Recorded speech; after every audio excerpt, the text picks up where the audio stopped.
No vídeo de hoje eu vou te explicar o porquê que xingar, falar mal dos outros, falar mal do seu cônjuge, falar mal da vida vai te fazer um mal danado e vai inclusive prejudicar o seu casamento. Embora você pense que extravasar, expressar as suas emoções, xingar, vai fazer bem para você. Te digo, não vai fazer. E eu vou te explicar o porquê. E antes que você pense assim, mas eu devo passar pelas coisas e ficar quieto, ficar calado. Não, não é isso.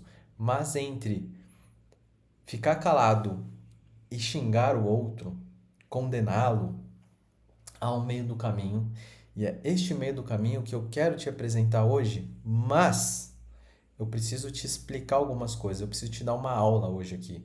Uma aula de filosofia, uma aula de antropologia. E eu quero que essa aula ela seja construída em cima da sua experiência pessoal. Então, tudo aquilo que eu falar aqui, você vai perceber que você já experiencia isso na sua vida. Só que você não percebe, você experiencia isso de um modo inconsciente. E eu vou trazer isto para a sua consciência hoje, para você entender o que você deve fazer quando seu casamento estiver em crise, quando você estiver numa briga, quando você estiver querendo degolar e enforcar o seu cônjuge, ok? Então segue comigo aqui na nossa aula de hoje. Percebe uma coisa, o nosso contato com a realidade, ele acontece de formas diferentes e em níveis diferentes de profundidade. Vou usar um exemplo aqui que é a sua profissão. Você escolheu a sua profissão por algum motivo. Você conheceu alguém que exercia essa profissão, alguém te falou que essa profissão seria boa, seu pai, sua mãe. Você, sei lá, foi atendido ou recebeu essa profissão em algum momento da sua vida e você ficou tocado ou tocada com isso. Então, o nosso primeiro contato com a realidade, se dá através dos nossos sentidos. Algo que eu vejo, algo que eu ouço, algo que eu sinto, né? Enfim, no meu tato, no meu olfato, no meu paladar. E a partir dessa primeira experiência sensorial, a gente começa a gerar um conceito sobre isso, uma ideia sobre o que é essa coisa. Então, eu vou usar o meu exemplo. Meu exemplo é terapia de casal, tá? Inclusive, se você não sabe, está chegando aqui de paraquedas, eu sou terapeuta de casais. E se você precisa de ajuda com o seu casamento, você pode ver esse vídeo, mas você também pode ter o meu acompanhamento exclusivo para vocês. Para isso, clica aqui no link da descrição e você vai entrar em contato, você vai acessar o meu site. E aí no meu site você vai ver as informações, se você quiser você entra em contato lá, ok? Mas de qualquer forma, siga aqui comigo neste vídeo. Então eu vou pegar o exemplo da terapia de casal. Em algum momento da minha vida, eu tive contato com esta profissão. Eu conheci, eu ouvi falar, eu vi alguém atuando. E eu falei, caramba, isso aqui é interessante. Em algum outro momento da minha vida, eu pude viver experiências muito positivas no meu casamento e na minha família. E eu fiz uma associação, eu criei uma ideia. Falei, poxa, isso é muito bom. Eu gosto disso. Então perceba que depois de ter contato sensível com as coisas, aquilo passa a fazer parte de mim a partir de uma outra forma, a partir de uma ideia. Eu crio ideias sobre as coisas. Então, por um lado, eu tenho as informações do mundo que eles vão gerar imagens para mim. Eu criei uma imagem do que é uma terapia de casal. Eu criei uma imagem do que é uma família bem-sucedida. Só que ao mesmo tempo que eu criei uma imagem, eu consigo, se eu fechar os olhos, eu consigo ver essa imagem. Junto com essa imagem, em paralelo, eu estou criando uma ideia do que é uma boa família, uma ideia do que é a terapia de casal. E com o tempo, ao tomar contato com a minha família, ao conhecer melhor a minha esposa, ao viver mais tempo casado, no maior convívio com os meus filhos, no maior convívio com a própria terapia de casal, eu começo a pegar essa ideia que eu tenho de terapia de casal e torná-la mais complexa. Eu conheço mais quais são as nuances. Eu conheço quais são as dificuldades da minha profissão, mas conheço também quais são as possibilidades e onde a minha profissão pode levar os casais. Eu conheço melhor a minha família, conheço melhor a minha esposa, conheço melhor os meus filhos e eu sei quais são os defeitos deles e eu sei quais são as potencialidades deles também. Então, olha como esta ideia que eu formo sobre minha profissão, sobre minha família, ela vai se tornando complexa na medida em que eu vou tendo contato com eles. Na medida em que os meus sentidos, eles vão recebendo informações da minha família e da minha profissão. Então, quanto mais eu vivencio a minha profissão e a minha família, mais a minha ideia, o meu conceito, essa é a palavra, mais o meu conceito sobre a minha família, sobre famílias em geral, sobre terapia de casal, se torna complexo, se torna mais rico e se torna mais íntimo de mim, a ponto de eu ter um domínio sobre isso. Um domínio sobre a minha profissão, um domínio sobre a minha esposa. Não um domínio no sentido de eu subjugá-la, não é esse tipo de domínio. O domínio que eu digo é eu saber como lidar. Um domínio sobre os meus filhos, saber como lidar com eles. Este processo de domínio é um processo de ganho de intimidade. Mas esta aproximação com a minha profissão, com a minha família, ela iniciou, vamos voltar aqui uns passos, quando eu cheguei e associei a ideia de família com algo bom. Eu associei a ideia de terapia de casal com algo bom. Ao enxergar a bondade das coisas, nasceu em mim um desejo de aproximação. Um desejo de querer ter mais contato. E eu vou fazer uma pausa rapidinho nesse vídeo porque alguém tocou a campainha e eu já vi. Peraí. Então, retomando. As coisas, quando elas são associadas com algo bom, fazem com que nasça em mim um desejo de aproximação com elas. Ok.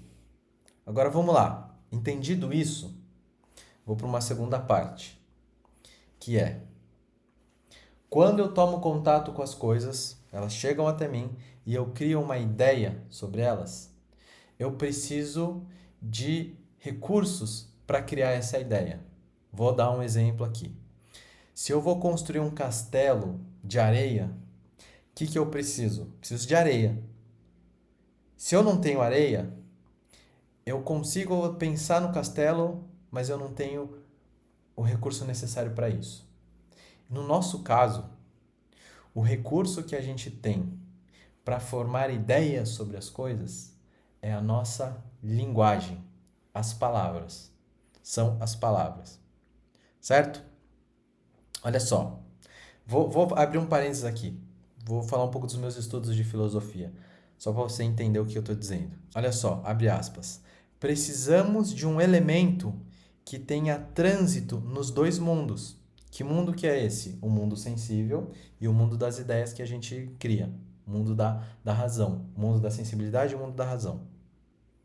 Precisam de um elemento que tenha trânsito nesses dois mundos, entre a sensibilidade e a razão. Uma espécie de moeda comum aos dois sistemas. Uma moeda de troca que faz com que eu perceba as coisas e forme ideias sobre as coisas.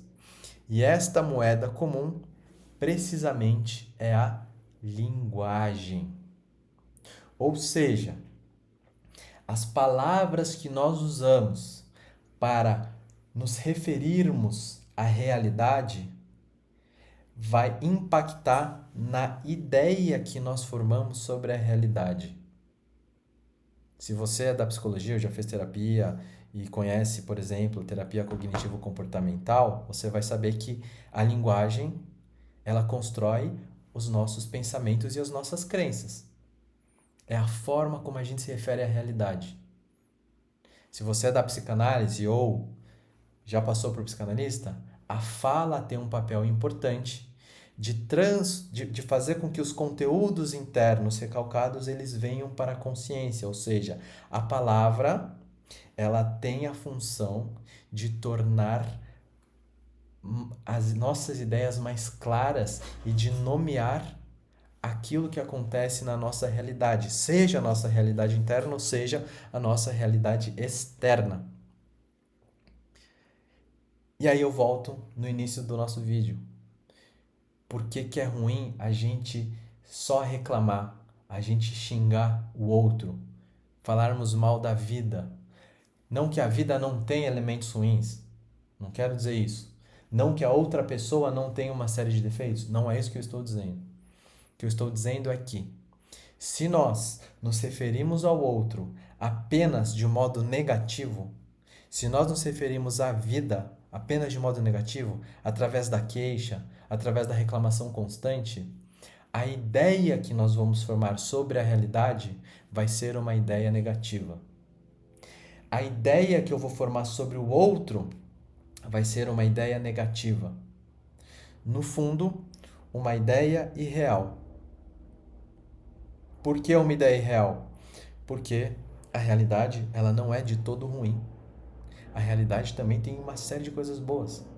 São coisas que podem coexistir. A bondade e a maldade no mundo existem. Assim como o seu cônjuge.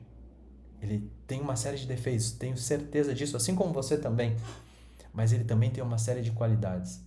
E se eu não nomeio essas qualidades, se eu não agradeço por essas qualidades, se eu não elogio, se eu não reconheço, a imagem que eu vou formar sobre o outro vai ser só a imagem da parte ruim. E vamos lá. Vamos voltar também. Lembra que eu falei aqui que a gente tende a se aproximar daquilo que a gente concebe como bom? Então, quanto mais eu reclamo, mais a ideia que eu concebo sobre o meu marido, sobre a minha esposa, se torna uma ideia ruim. E com isso surge o oposto do desejo de aproximação, que é o desejo de afastamento. Porque há uma visão muito lógica sobre a realidade que é aquilo que é bom eu desejo mais e aquilo que é ruim eu quero me afastar. Então, se eu concebo uma imagem ruim sobre o outro, sobre a realidade, o meu desejo vai ser um desejo de retraimento, de fugir dessa realidade. E quantas vezes nós queremos fugir da realidade porque nós só estamos enxergando a parte ruim. E por que nós estamos só enxergando a parte ruim? Porque nós estamos apenas dando nome, dando palavra, dando verbo para as coisas ruins que nos acontecem. Ok? Essa é uma ideia que eu já transmiti algumas vezes em alguns vídeos aqui, mas hoje eu quis aprofundar e embasar bastante para vocês entenderem o porquê eu falo que a linguagem é fundamental para a construção de um relacionamento sólido. Por que o desenvolvimento da nossa inteligência, por que a leitura é importante? Porque a leitura vai dar repertório para a gente se referir à realidade. Então, retomando aqui todos os conceitos que a gente viu nessa aula. Primeira coisa, a gente se relaciona com a realidade em níveis diferentes de profundidade, onde no nível primário nós temos a nossa sensibilidade, aquilo que os nossos sentidos são capazes de captar, e depois desses sentidos nós criamos ideias sobre as coisas, mas para criarmos ideias sobre as coisas nós precisamos de algo chamado linguagem. E quanto mais a nossa linguagem conseguir se referir corretamente a respeito da realidade, mais as ideias que nós concebemos sobre a realidade serão adequadas, serão coerentes com o quê? Com a própria realidade. Com a própria realidade. O que é a verdade no fundo? A verdade é a coerência entre a ideia que nós concebemos sobre a realidade e o fato concreto. Isso é a verdade. Só que a gente só consegue chegar nisso quando as nossas palavras são capazes de olhar para a realidade, dar o nome certo para a realidade e construir ideias corretas sobre a realidade. Ok? Isto é psicologia, isto é antropologia profunda. Então, em resumo é isso. O que eu quero dizer? Saiba nomear a realidade corretamente. E como fazer isso? Você vai precisar de recurso para isso. Recursos que hoje eu não vou falar sobre isso, porque não é o tema desse vídeo aqui. Mas, se você chegou até aqui, vou te pedir um favor. Comenta aqui embaixo. Assista esse vídeo. Quero te ouvir. Quero te ouvir. Quero saber o que você acha disso. Eu fui num nível um pouco mais profundo aqui de complexidade, mas eu tenho certeza que vocês acompanham, que vocês conseguem entender. E eu espero que isso te ajude de alguma forma. Correto? Então, é isso. Nos vemos no próximo vídeo. Um grande abraço. Adeus!